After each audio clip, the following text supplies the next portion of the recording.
गाय बनी बाघ की माँ। बहुत पुराने समय की बात है। श्यामपुर नाम का एक गांव था। वहाँ के लोग बहुत नेक और अच्छे थे और सभी मिलजुल कर रहते थे। पर उन लोगों की एक समस्या थी। दरअसल उनका गांव एक जंगल के करीब था, जहाँ से आए दिन बाघ गांव में आ जाता था और गाय, बकरी और भैंस जैसे जानवरों का शिकार कर लेता था। अरे सुनती हो, मैं दूध बेचने जा रहा हूँ। अपनी गाय का ध्यान रखना, कहीं बाघ आकर खा ना ले। अरे शुभ शुभ बोलो जी। हमारे पास एक ही तो गाय है जिसके सहारे हमारा घर चल रहा है। वो भी अगर बाघ खा गया तो हमारा क्या होगा? इसलिए कह रहा हूँ ध्यान रखना, मैं दूध बेच कर आता हूँ। ठीक है, जाओ, मैं ध्यान रखूंगी। आकाश दूध बेचने चल देता है। वो कई घरों में दूध देता हुआ गांव के मुखिया के घर पर पहुंचता है। दूध ले लो मुखिया जी।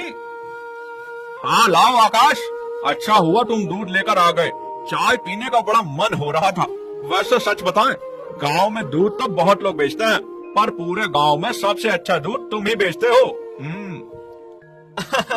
धन्यवाद मुखिया जी, पर गांव में बाघ का आतंक बढ़ता जा रहा है। हमें तो डर लगता है कि कहीं हमारी गाय को भी खा न ले।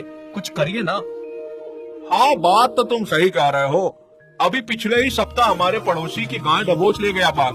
समझ नहीं आता क्या करें।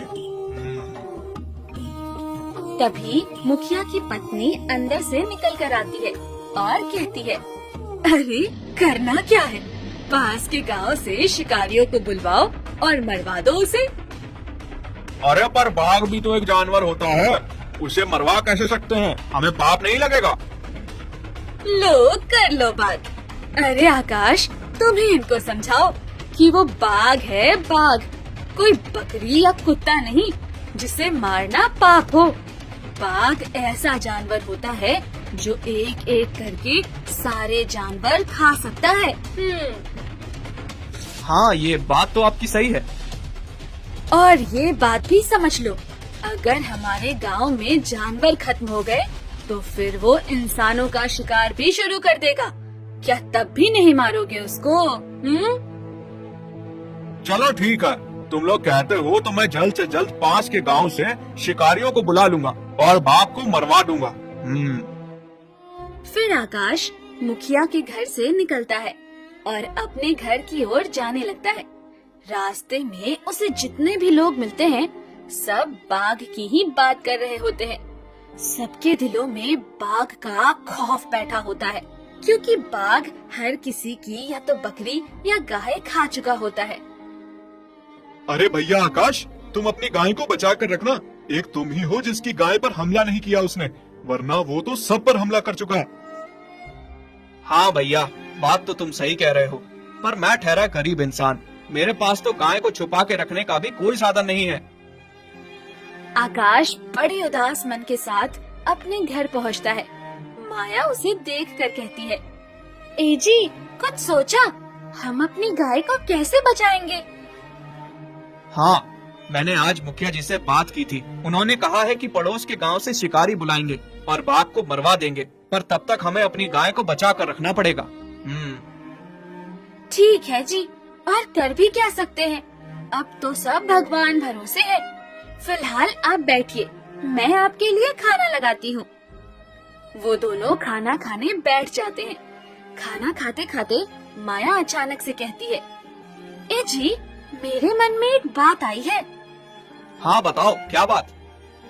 शिकारियों के आने तक क्यों ना हम अपनी गाय को अपनी झोपड़ी के अंदर ही बांध लें? पर गाय तो गंदगी भी करती है, उसका क्या करेंगे?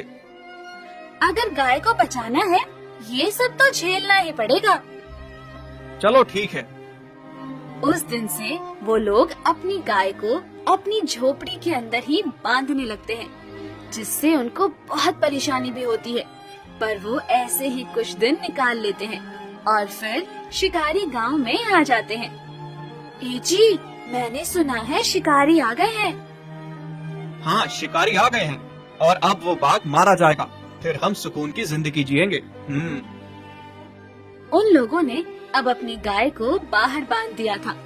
अगले ही दिन अचानक गांव में बाघ आ जाता है और आकाश की गाय पर हमला कर देता है। इस बार वो अपने एक बिल्कुल छोटे से बच्चे के साथ आया होता है। सब लोग घबरा जाते हैं, पर तभी शिकारी उसका शिकार कर लेते हैं और उसे मार गिराते हैं। लोगों की भीड़ जमा हो जाती है, पर सबकी नजर बाघ पर होती है और किसी ने भी बाघ के छोटे से बच्चे को नहीं देखा होता है। हे भगवान, तेरा बहुत बहुत धन्यवाद कि तूने हमारी गाय को बचा लिया। सही कहा आपने। आज हमारी गाय को कुछ हो जाता तो भगवान ही जाने हमारा क्या होता।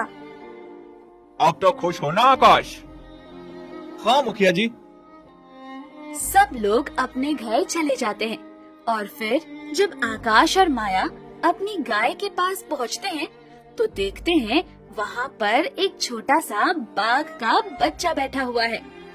ए जी देखो, यहाँ एक बिल्ली का बच्चा बैठा है। हाँ, ये तो अपनी गाय के साथ खेल रहा है। हाँ, चलो खेलने दो, कोई बात नहीं। उन लोगों को लगता है कि वो बिल्ली का बच्चा है और वो उसे खेलने देते हैं। अगले दिन जब वो उठते हैं तो देखते हैं कि बाघ का बच्चा वहीं बैठा हुआ है। अरे, ये बिल्ली का बच्चा तो अभी भी यहीं है। लगता है बहुत अच्छी दोस्ती हो गई है। दोस्ती नहीं, हमारी गाय ने उसे पाल लिया है। देखिए तो, उसे दूध भी पिला रही है। अरे हाँ, सही तो है। गाय सिर्फ हमारी माता थोड़ी है, वो तो हर जानवर के लिए माँ समान है। धीरे धीरे गांव में सबको पता चल जाता है कि आकाश की गाय ने बिल्ली का बच्चा पाल लिया है। पर जैसे जैसे समय गुजरता है वैसे वैसे वो बाघ का बच्चा बड़ा हो जाता है और तब उन लोगों को एहसास होता है कि ये कोई बिल्ली नहीं बल्कि बाघ है। हे भगवान, ये तो गजब हो गया। हमने जिसको बिल्ली समझा वो तो बाघ निकला। मतलब अब तक हमारी गाय बाघ को दूध पिला रही थी। वही मैं सोच रहा था कि बिल्ली का बच्चा इतना दूध कैसे पी लेता है कि बेचने के लिए कम पड़ जाता है। अब क्या करें? ये बाघ का बच्चा बचपन से ही हमारी गाय के साथ रह रहा है। उसके लिए तो ये गाय ही उसकी माँ है, तो ये उसको मारेगा थोड़ी ना। और हमारी गाय भी इसको अपना बच्चा मानती है, तो हम इन लोगों को अलग कैसे कर सकते हैं? पूरे गांव में ये बात आग की तरह फैल जाती है कि आकाश की गाय एक बाघ की माँ बन गई है। सब लोग डरते डरते उस बाघ को देखने आते हैं। हम तो सोच रहे थे कि हमें बाघ से छुटकारा मिल गया, पर बाघ तो तुम्हारे अंगने में ही पल रहा है आकाश। मुखिया जी, मुझे खुद इस बात का अंदाजा नहीं था। तभी गाय आगे बढ़कर आती है और आकाश के पैर छूती है। उसके पीछे पीछे वो बाघ भी आता है और आकाश के पैर चाटने लगता है। यह देखकर सब हैरान रह जाते हैं और सबको ये समझ आ जाता है कि इस बाघ को गाय ने एक माँ की तरह पाला है और बहुत अच्छे संस्कार दिए हैं। ए जी, ये बाघ तो आपके पैर छू रहा है। गौ माता ने इसको शांति प्रिय जानवर बना दिया। हाँ, सही कहा। अब हमें इससे डरने की कोई आवश्यकता नहीं है। गाय की छत्र छाया में बाघ सबके साथ मिलजुल कर रहता है और किसी का नुकसान नहीं करता। अगर आपको हमारी ये वीडियो अच्छी लगी तो प्लीज़ हमारे फेसबुक पेज को लाइक, शेयर, कमेंट और फॉलो ज़रूर करें।